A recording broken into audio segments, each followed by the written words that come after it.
In today's video, I'm going to teach you how to recover deleted files from Google Drive trash. We'll take you through this process step by step, so you can easily restore those important files in no time. Let's get started. First, you'll want to open your preferred web browser. This could be Chrome, Safari, Firefox, or any other browser that you like to use. Once it's open, head to the search bar and type in Google Drive.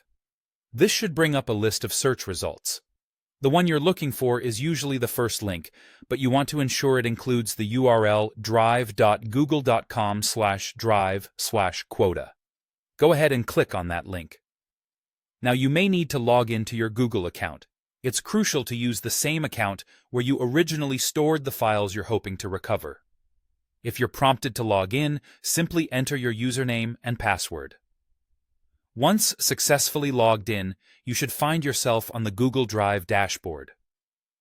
Look to the left-hand side of your screen, and you should see a menu. One of the options in this menu is Trash.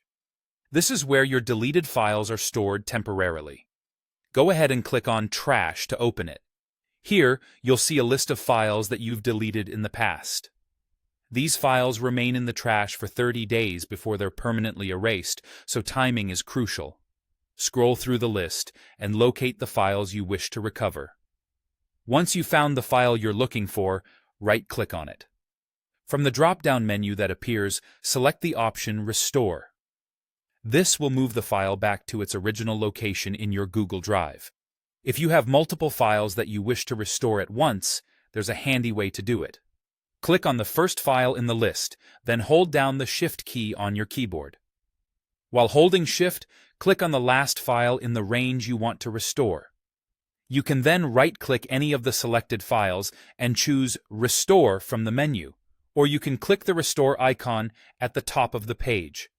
After you've restored your files, you'll find them back in their original Drive locations. If, for some reason, the original folder no longer exists, don't worry. Those files will conveniently appear in your My Drive. And that's it. You've successfully learned how to recover deleted files from Google Drive trash. These steps ensure you can retrieve important files whenever you accidentally delete something. Thanks for watching, and until next time, happy file restoring.